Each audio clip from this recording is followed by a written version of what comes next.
February 1847, a magistrate's clerk in Charleston, South Carolina, recorded something in the county ledger that would be deliberately erased within a week. 3 plantation estates along the Cooper River were being dissolved after their owner's sudden death, and the state needed to catalogue every asset, including the enslaved population. What they found defied every assumption about isolation, language, and human memory. 47 enslaved individuals, spanning 3 generations, spoke French with a fluency and sophistication that stunned linguists brought from Charleston's French Huguenot community. Not broken Creole, not pidgin fragments. Pure grammatically perfect French, with regional dialects from northern France, specifically Normandy and Brittany. Here's what made it impossible. Genealogical records confirmed none of these families had ever left the property. Not one person, not for 3 generations. No French visitors were ever documented. No French-speaking overseers. No books in French anywhere on the estate. The plantation owner himself, a man named Thomas Grayson, spoke only English and knew no French whatsoever. When pressed, the eldest among them, a woman of perhaps 70 years, claimed their French came from the lessons in the cellar. But there was no cellar on the property, just red clay and bedrock. The magistrate's office sealed the records. The families were separated and sold to different buyers across 3 states, and the ledger entry vanished as if it had never existed. But someone kept detailed February 1847. A magistrate's clerk in Charleston, South Carolina, recorded something in the county ledger that would be deliberately erased within a week. 3 plantation estates along the Cooper River were being dissolved after their owner's sudden death. And the state needed to catalogue every asset, including the enslaved population. What they found defied every assumption about isolation, language, and human memory. 47 enslaved individuals spanning 3 generations spoke French with a fluency and sophistication that stunned linguists brought from Charleston's French Huguenot community. Not broken Creole, not pidgin fragments, pure grammatically perfect French with regional dialects from northern France, specifically Normandy and Brittany. Here's what made it impossible. Genealogical records confirmed none of these families had ever left the property. Not one person, not for 3 generations. No French visitors were ever documented. No French-speaking overseers. No books in French anywhere on the estate. The plantation owner himself, a man named Thomas Grayson, spoke only English and knew no French whatsoever. When pressed, the eldest among them, a woman of perhaps 70 years, claimed their French came from the lessons in the cellar. But there was no cellar on the property, just red clay and bedrock.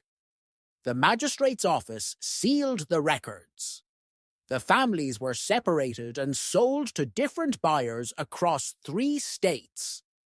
And the ledger entry vanished as if it had never existed, but someone kept detailed notes.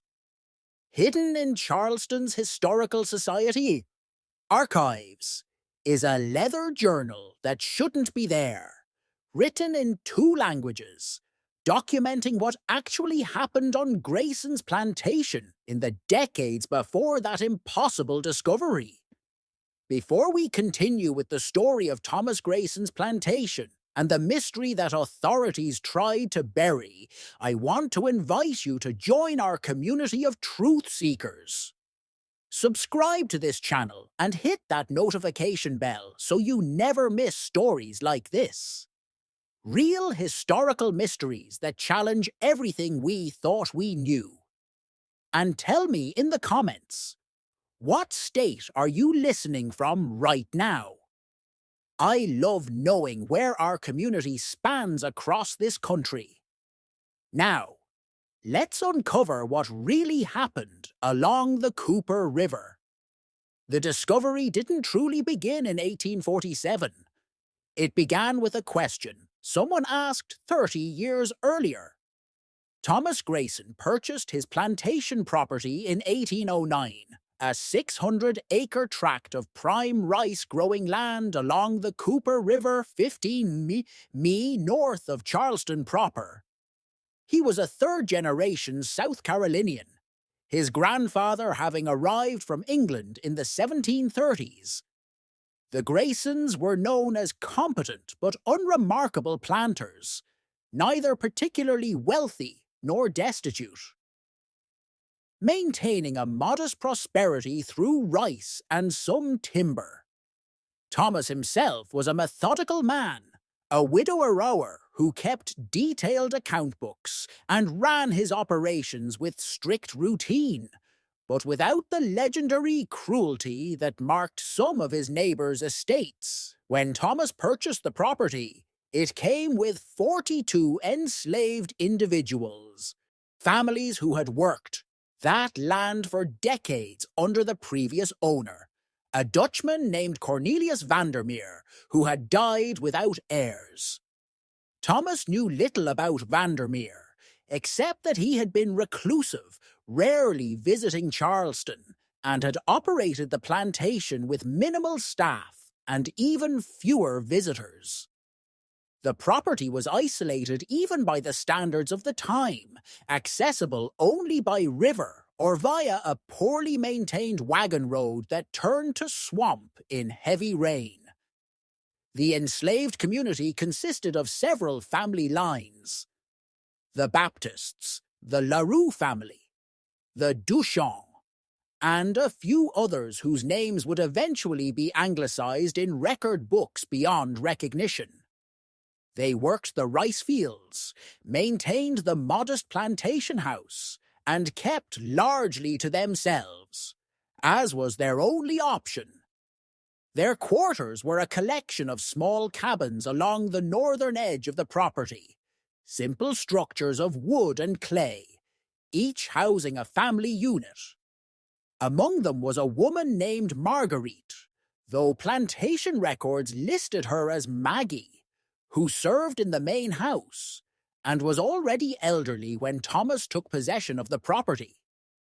Thomas Grayson noticed something peculiar within his first month. While supervising the rice fields one afternoon, he overheard two workers speaking in a language he didn't recognize. It wasn't the Gula Creole common among enslaved populations in the Low Country. That musical blend of English and West African languages. This was something different, flowing and rhythmic with sounds that felt European.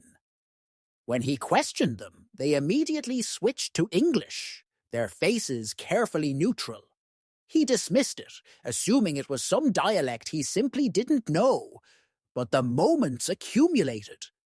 A snatch of conversation between women hanging laundry, an elderly man murmuring something over a cook fire, children whispering to each other before they noticed his approach. Always that same unfamiliar language, always immediately silenced when discovered. Thomas was not a curious man by nature, but he was methodical, and the pattern disturbed him. He asked his few neighbors about it during a dinner in Charleston. They shrugged. Field workers often had their own languages, fragments brought from Africa, mixed and changed over time. Why did it matter what they spoke among themselves? It mattered to Thomas because of what happened in late autumn of 1809, just 9 months after he'd purchased the property. An enslaved child, A boy of perhaps 6 named Pierre, called Peter in Thomas's ledgers, was injured when a rice winnowing basket shattered and sent wooden splinters into his arm. The wound became infected, and within days the boy was delirious with fever. Thomas, who prided himself on maintaining his property and therefore his workforce, sent for a doctor from Charleston. While they waited for the physician's arrival, Thomas entered the boy's cabin to assess the situation. The child was burning with fever, mumbling continuously. His mother knelt beside him, whispering urgently, and Thomas Grayson, standing in that doorway, heard the child speak entire complex sentences in what he would later learn was perfect French, not fragments, not jumbled words. Clear, grammatically sophisticated French, the kind spoken in drawing rooms and universities. The mother noticed Thomas and fell silent, her eyes wide with something that looked like terror. The doctor arrived, bled the boy according to the medical practice of the time, applied a pus, and the fever eventually broke. The child survived, but Thomas couldn't forget what he'd heard. He knew what French sounded like, even if he couldn't speak it himself. Charleston had a significant Huguenot population, descendants of French Protestants who'd fled religious persecution. French was the language of diplomacy, education, culture. It wasn't something a 6-year-old enslaved child on an isolated plantation should know, let alone speak fluently in his delirium. Thomas began to pay attention, real attention. Over the following months, he confirmed his suspicion. His entire enslaved population spoke French among themselves, not as a secondary language, as their primary language. They used English when necessary, when addressing him or conducting plantation business. But among themselves, French flowed as naturally as breathing. Mothers sang to their children in French. Elderly men told stories in French. Arguments erupted in rapid colloquial French that sounded like it came from people who'd spent their lives in France itself. The impossibility of this haunted Thomas Grayson. These families had been on this protege, Purty, for decades, some of them born here. The genealogical records Vanier had kept were meticulous. Thomas had studied them during the property transfer. None of these individuals had ever been transported away from this plantation. None had been purchased from French colonies in the Caribbean. Their lineage traced back to West Africa through the Charleston slave markets of the 1760s and 1770s. There should be no French. There couldn't be French. And yet in 1810 Thomas did something unusual. He invited a linguistics professor from the College of Charleston, a Huguenot descendant named Jean-Baptiste Rousseau, to visit his plantation under the pretense of documenting local Gula dialects for academic study. Professor Rousseau spent 3 days on the property, ostensibly recording field songs and common phrases. What he actually documented shook him so thoroughly that he wrote a private letter to Thomas afterward, a letter Thomas kept locked in his desk for the rest of his life. Professor Rousseau confirmed that the enslaved population spoke French. Not Louisiana French, not Haitian Creole, but continental French with regional markers indicating Norman and Breton origins, dialects from northern coastal France. He noted vocabulary that was archaic, even by 1810 standards, suggesting the French being spoken predated the Revolution of 1718. He recorded grammatical constructions that educated Parisians would have used in the mid to late 1700s. He documented oral traditions, stories, and songs that referenced places in Normandy, specific villages, specific geographical features that no one in South Carolina should have known. In his letter, Professor Rousseau wrote, "Mr. Grayson, I cannot explain what I witnessed.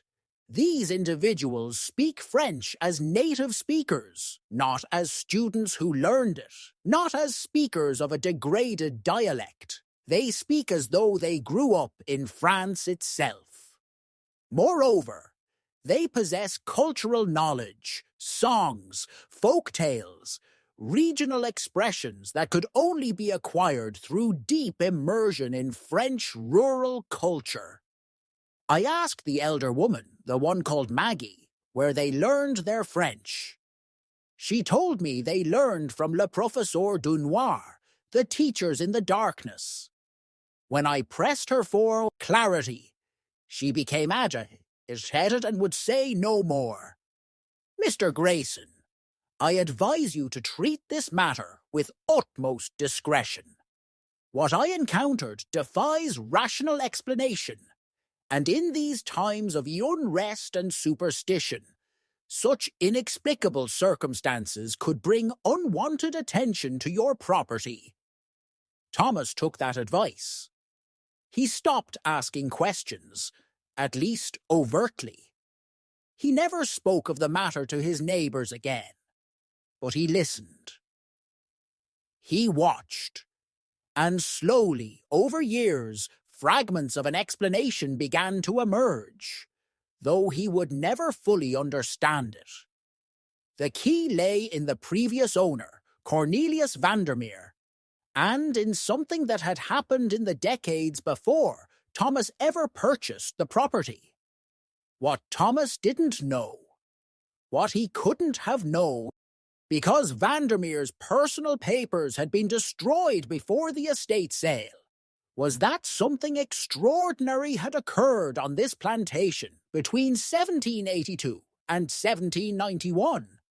Something that Vanneer documented meticulously, then deliberately erased from all official records before his death. Cornelius Vanneer had purchased the property in 1775, just as tensions between the colonies and Britain reached breaking point. He was a Dutch merchant who'd made his fortune in Atlantic trade, and he bought the plantation as a refuge, a place to wait out the political chaos. He was also a man with unusual ideas about human capability and learning, ideas shaped by Enlightenment philosophy and by his own strange obsessions. Vandermeer believed, and he wrote this in journals he kept in Dutch, journals that would not be found until much later, that human beings were capable of far more intellectual development than society allowed, regardless of their circumstances.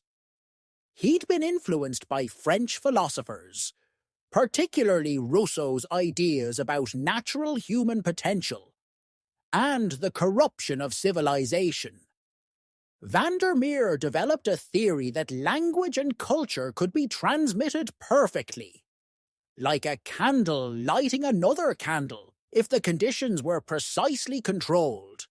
In 1782, something happened that gave Vanneer an opportunity to test his theory. A French ship fleeing British naval pursuit foundered in a storm off the Carolina coast. The ship, the Marie Claire, out of Saint-Malo, was carrying refugees from a failed colonial venture in what would become Haiti. Wealthy French planters and their families fleeing slave uprisings and yellow fever. The ship broke apart on a sandbar near the mouth of the Cooper River. Most aboard drowned, but several survivors made it to shore.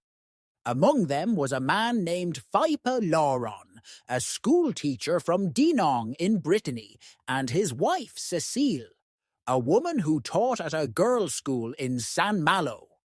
They were educated middle-class French citizens who'd been traveling to Martinique to take teaching positions.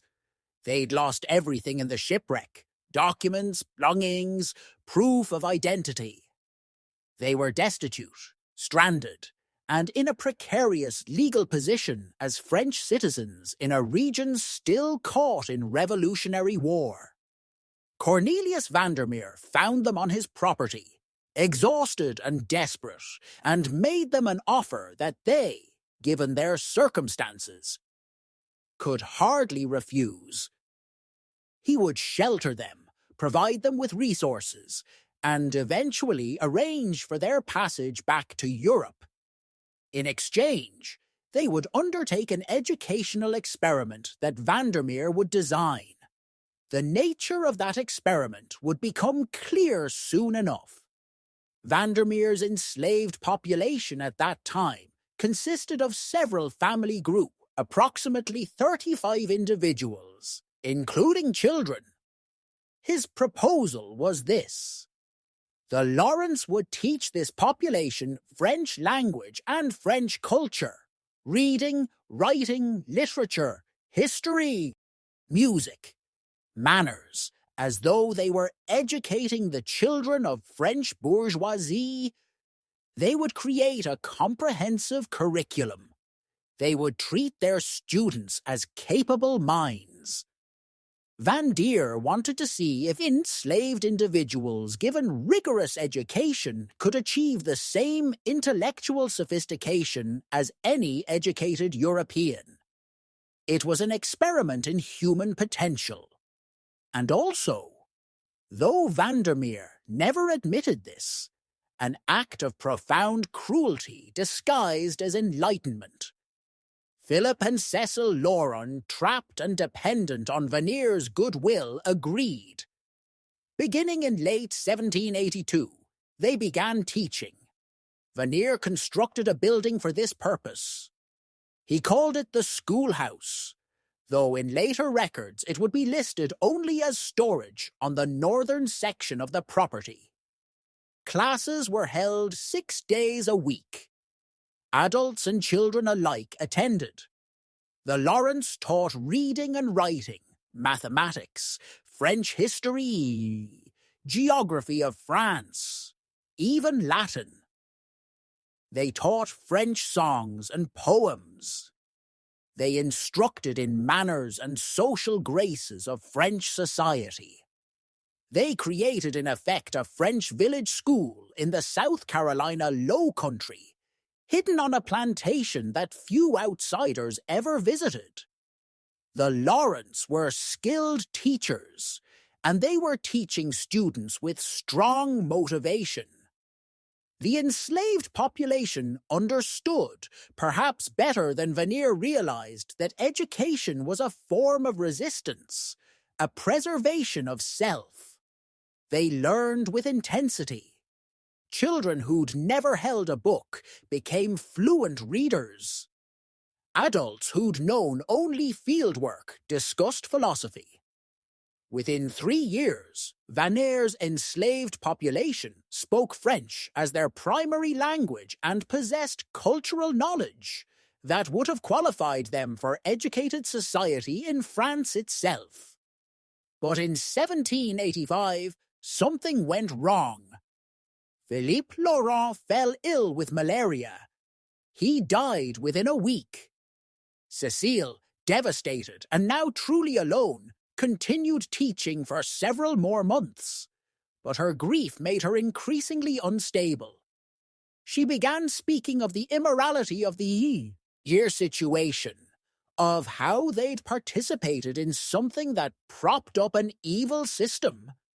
She threatened to leave, to go to Charleston and tell authorities what Vanier had done. Vanier couldn't allow that. What he'd done was legally ambiguous at best, potentially dangerous at worst. Teaching enslaved people to read and write was illegal in South Carolina, though the law was inconsistently enforced. But more than legal concerns, Vandermeer feared his experiment becoming public knowledge. It would raise too many uncomfortable questions about human nature, about the justifications for slavery, about capability and circumstance. One morning in December 1785, Cécile Laurent's body was found at the base of the bluff overlooking the river. Official cause of death: accidental fall. Vandermeer arranged for a quick burial in an unmarked grave on the property. He destroyed all of her personal papers, all of the educational materials the Laurents had created, every trace of the experiment except the knowledge that now lived in the minds of his enslaved population. And then Vanner made a decision that revealed the depth of his obsession. Rather than trying to suppress the French language among his workforce, he encouraged it. He wanted to see if the knowledge would perpetuate itself.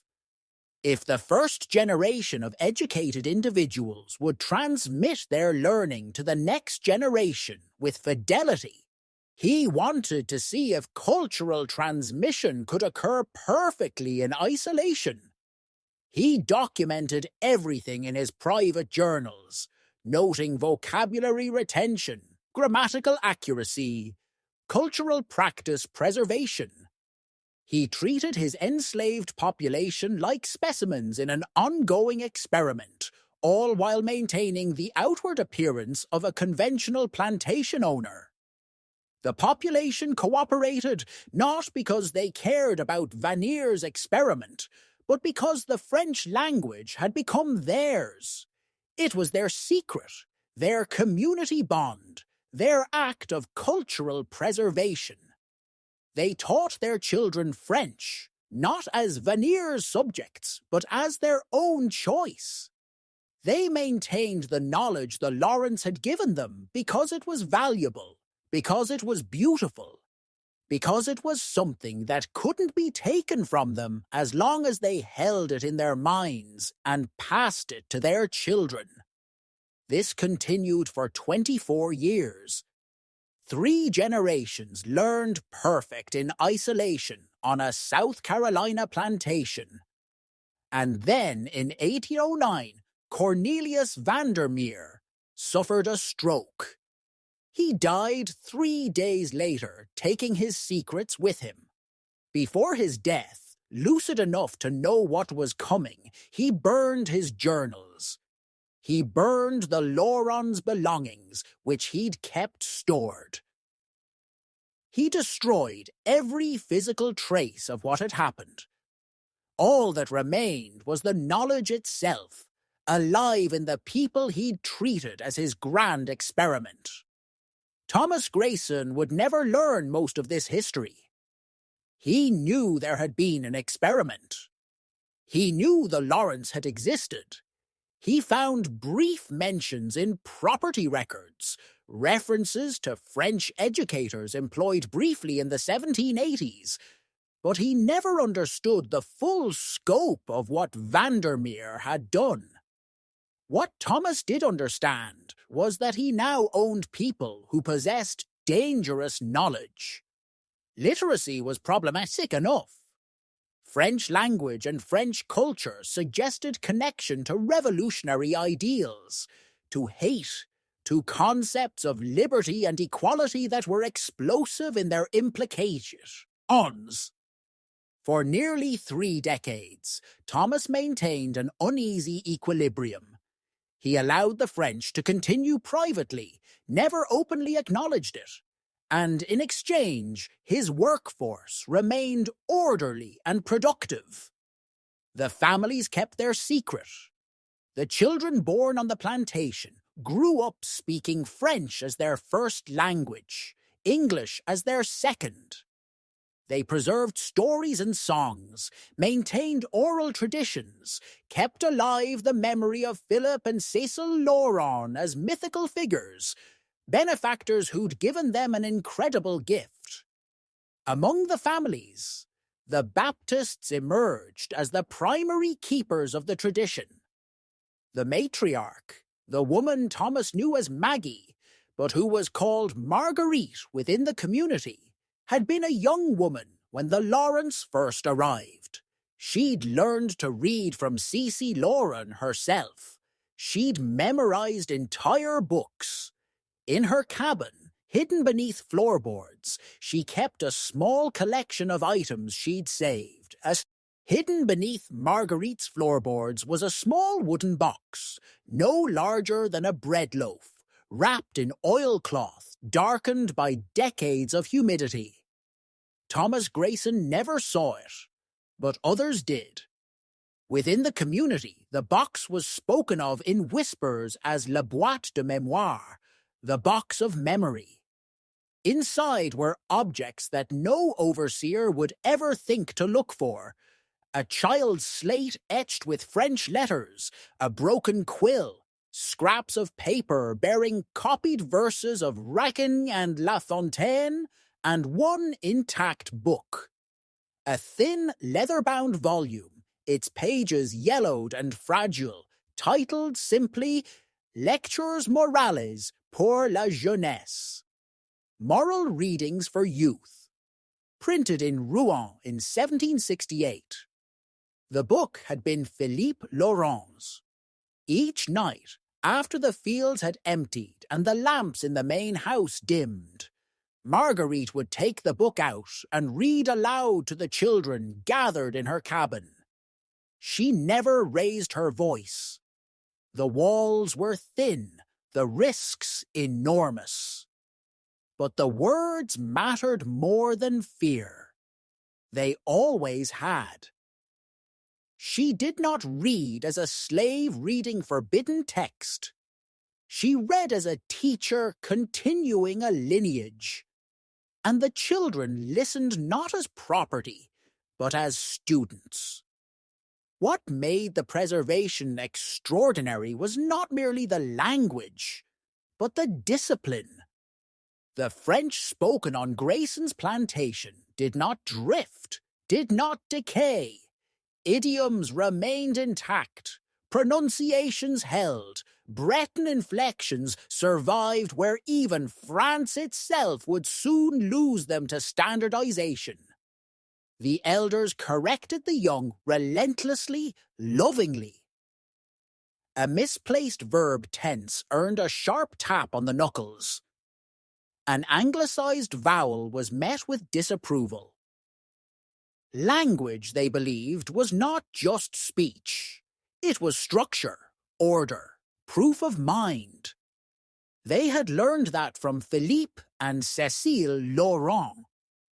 Among the stories passed down was one Marguerite told only to the oldest children, those nearing adulthood.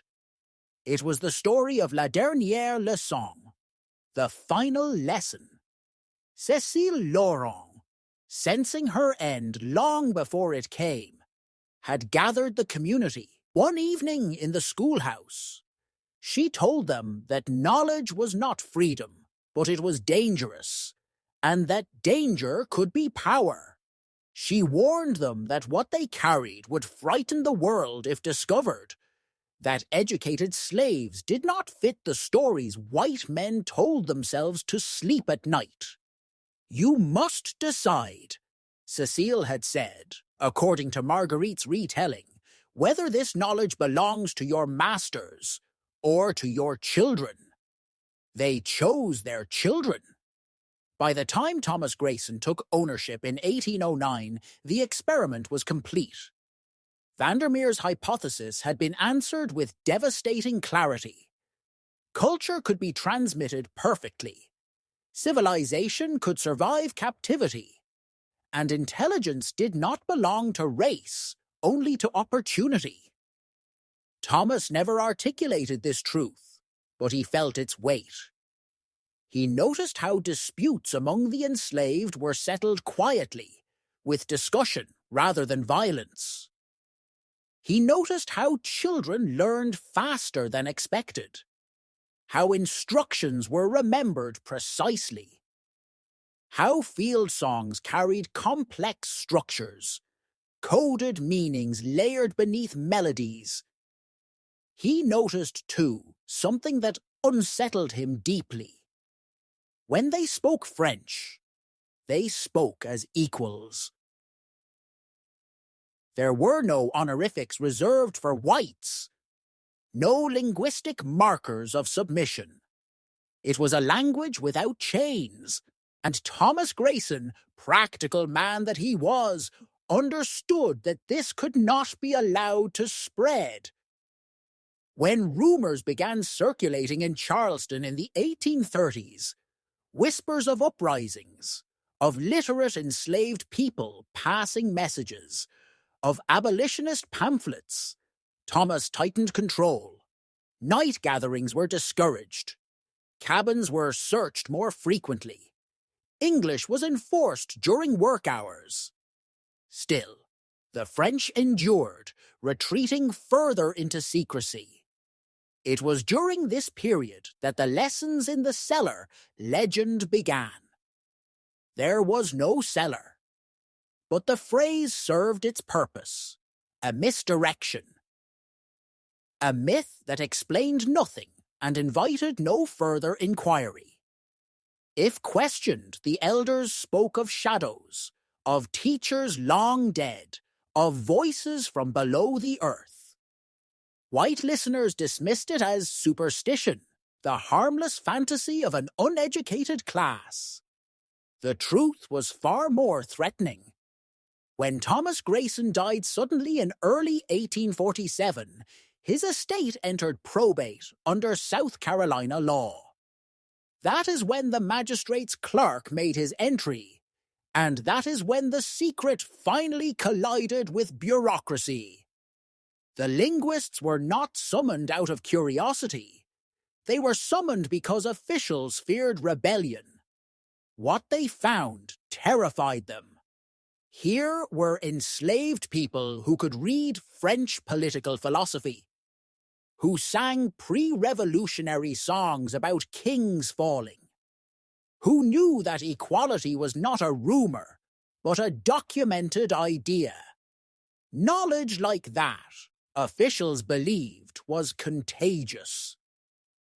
The response was swift and brutal. The ledger was altered, the notes erased. The families scattered deliberately, separated so that no two fluent speakers would remain together in significant number. Children were sold away from the parents. Elders were sent west, where their language would die with them. It was cultural amputation, carried out with legal precision. And yet, not everything was destroyed. One man, a junior clerk whose name appears only once in Charleston records, Elias Whitcomb, copied the era's entry by hand before it vanished. He added his own observations. He kept the pages hidden, folded inside a shipping ledger, later donating the volume anonymously to the Charleston Historical Society decades later. That leather journal remains misfiled to this day. It contains transcriptions of French spoken by enslaved Carolinians. It contains notes on pronunciation, on grammar. And on the final page, written in a shaky hand, is a sentence in French, recorded from Marguerite herself, translated into English in the margin. They taught us so we would know what was taken from us. We kept it so our children would know what could not be taken. That is why the records disappeared. Not because they were unimportant, but because they proved something the system could not survive. Chapter 1. The Auction Days, 1847. The slave auction yard in Charleston was loud that February morning. Cold air drifted in from the harbour, carrying the smell of salt, mud, and old wood. Men shouted bids, papers were stamped, chains clinked softly as people were moved into lines. But the people brought from Thomas Grayson's plantation along the Cooper River were not treated like the others. They were separated deliberately. Mothers placed on one side, children on another. Elders moved last, as if they were already ghosts. Marguerite was kept from her daughter. Her grandson was taken 2 rows away. Pierre, the boy who once spoke perfect French while burning with fever, was now a grown man. He was sold to a rice planter in Georgia within minutes. The auctioneer spoke in English, but between the rows, something else passed. A glance, a small movement of the hand, and then, barely audible, a sentence spoken in a language no buyer understood. Souviens-toi. Remember. Another voice answered softly. Toujours. Always. It was their farewell. Chapter 2. Marguerite's Last Night. When Marguerite was finally brought onto the platform, a buyer asked her age. 65, the auctioneer said. Perhaps older. It was a lie. She was at least 70. The buyer examined her hands, her teeth, then turned away. Too old. Marguerite was led off the platform. She was not sold. That night, in a temporary holding shed behind the auction yard, she sang. For the first and last time, she sang openly in French. It was a lullaby from Brittany, a song Cécile Laurent had taught her more than 60 years earlier. Her voice was weak, but the words were precise. Every vowel was intact, every cadence remembered. No overseer stopped her. Perhaps they didn't understand. Perhaps they didn't care. By morning, Marguerite was dead. In her hand, wrapped in a scrap of cloth, was a small object no one noticed, the broken tip of a quill once used by Philippe Laurent. Chapter 3. The Silence That Followed. The authorities believed the problem had been solved. The ledger entry was erased.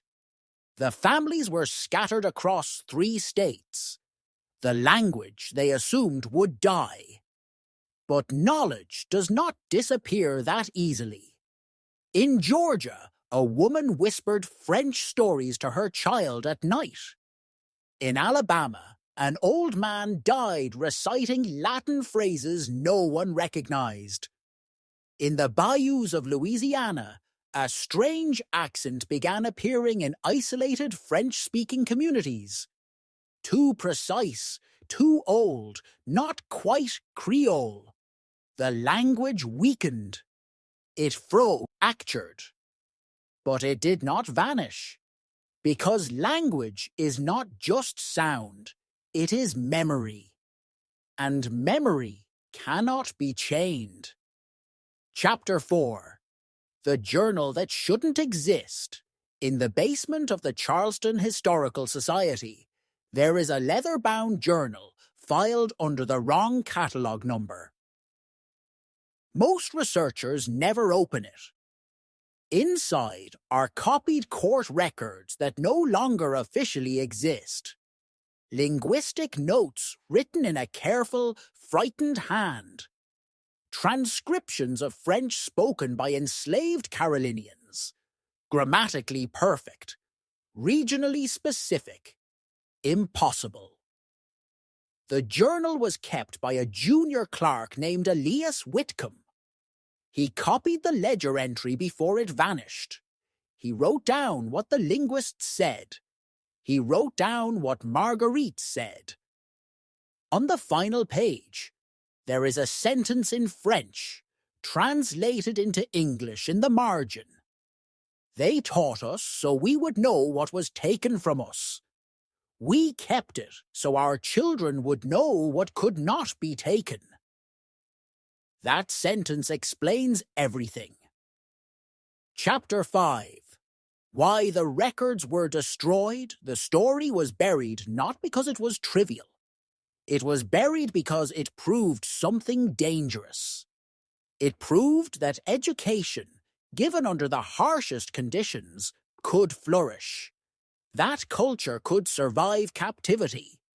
That intelligence had nothing to do with race, and everything to do with opportunity. The French voices along the Cooper River did not fit the world that slavery required. So they were erased. But not completely. Because as long as even one person remembered the words, the experiment never truly ended.